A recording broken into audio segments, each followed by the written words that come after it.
এবং এই বইটা পড়ে অনেক মানুষই ভাবতে পারে কি আছে এই বইতে, এটা তো কোনো কাজের বই না, হজ বড় একটা বই। বাট ঠিক একই বই পড়ে অনেক মানুষই কাইন্ড অফ জীবন চেঞ্জ হয়ে গেছে। কেন ঘটলো এটা? এটা বুঝতে হলে আমি পৃথিবীর মানুষকে 3টা ক্যাটাগরিতে ভাগ করতে চাই। ফার্স্ট ক্যাটাগরি হচ্ছে এরা জানেই না পৃথিবীতে অ্যাজ এ হিউম্যান এদের কিছু একটা করা উচিত, এদের লাইফ নিয়ে ভাবা উচিত, একটা মিশন থাকা উচিত।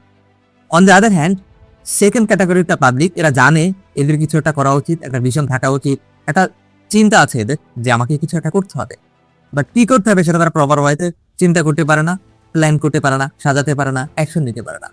অ্যান্ড থার্ড গ্রুপ, এরা জানে লাইফে এদের কিছু একটা করতে হবে, অ্যান্ড এরা আসলে কি করতে হবে সেটাও তারা তালিকা তৈরি করতে পারে, এরা প্ল্যান নেয়, অ্যাকশন নেয়, বাট সমস্যা হচ্ছে এরা আসলে কাজটা কন্টিনিউ করতে পারে না।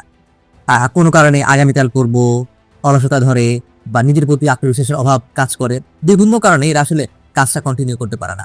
এবং আপনি যদি এই ক্যাটাগরির মধ্যে পড়ে থাকেন তাহলে এই ভিডিওটি আপনার জন্য এবং এই ভিডিও আপনার কাজে আসবে বলে আমি মনে করি।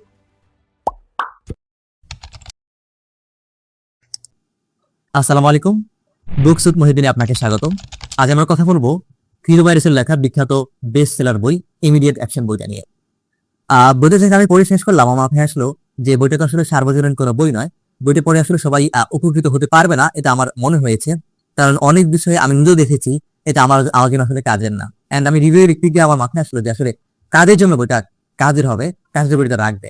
অ্যান্ড আমি এটা লিখতে গিয়ে একটা জিনিস ফাইন্ড আউট করলাম, পৃথিবীতে 3টা ক্যাটাগরির মানুষ আছে। ফার্স্ট ক্যাটাগরি, এরা আসলে জানেই না পৃথিবীতে এদের হিউম্যান হিসেবে সিরিয়াস হওয়া উচিত, কাজ করা উচিত। সেকেন্ড ক্যাটাগরি, এরা আসলে জানে এদের সিরিয়াস হওয়া উচিত, বা কি করবে প্রপার কোনো অ্যাকশন ওরা নিতে পারে না, কোনো প্ল্যান করতে পারে না বিভিন্ন সমস্যার কারণে। এন্ড থার্ড ক্যাটাগরি, এরা জানে লাইফে সিরিয়াস হওয়া উচিত, কি করতে হবে সেটাও জানে, মাঝে মাঝে তালিকা তৈরি করে, মাঝে মাঝে অ্যাকশনও নেয়, বাট সমস্যা হচ্ছে এরা আসলে কাজ করতে পারে না বিভিন্ন সমস্যার কারণে। এবং এই রিডা মূলত তাদেরকে টার্গেট করে লেখা। আশা করি আমি বোঝাতে পেরেছি এটা আসলে কাদের জন্য। যদি আপনি আপনার প্রপার অ্যাকশন থাকে, প্ল্যান থাকে, কিন্তু আপনি গরিবেশে যাওয়ার জন্য আপনার অলসতার জন্য কাজটা কন্টিনিউ করতে না পারেন, তাহলে আপনি বইটা পড়তে পারেন। আমি এই জায়গায় দুটো লাইন শেয়ার করতে চাই। বইতে লেখা আছে যে মনে রাখবেন, আপনি যা আপনার পক্ষে অসম্ভব বলে মনে করেন, যদি পৃথিবীতে পূর্বে এই কাজটা কেউ করে থাকে তাহলে অবশ্যই আপনার জানা থাকা উচিত আপনি এই কাজটা করতে পারবেন। এবং সেকেন্ড আরেকটা কোটেশন আছে যে নিজেকে আজীবন শিক্ষার্থী হিসেবে দেখুন, কারণ আপনি কখনোই পুরোপুরি নিখুঁত বা পারফেক্ট হতে পারবেন না। কারণ জীবন একটা চলমান প্রক্রিয়া, জীবন একটা পরিবর্তনশীল প্রক্রিয়া, এবং এই প্রক্রিয়াতে আপনাকে ভালোবাসতে শিখতে হবে, তাহলে আপনি লাইফে সুখী হতে পারবেন। সো আমরা বুঝতে পারলাম আসলে বইটা কাদের জন্য। এখন প্রশ্ন হলো বইটা কিভাবে পড়বো। ছোট্ট একটা বই, মাত্র 62 পৃষ্ঠার এই বইটা পড়ার জন্য আপনাকে 7 দিন সময় দিতে হবে। লেখক শুরুতে বলেছেন আমরা 7 দিনে পুরো বইটা কমপ্লিট করবো, কারণ বইটাতে অধ্যায় রয়েছে 7টা।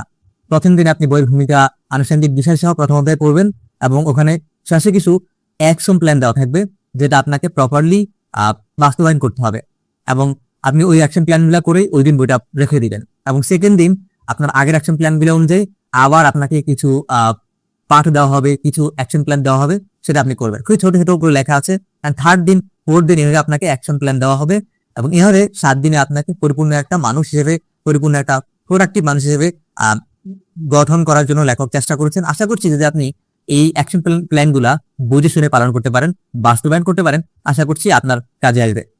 সো আজ এই পর্যন্তই। আশা করছি বুঝতে পারছেন বইটা কাদের জন্য এবং কিভাবে পড়তে হবে। দেখা হবে অন্য কোনো ভিডিওতে। ততদিন পর্যন্ত ভালো থাকবেন। আসসালামু আলাইকুম।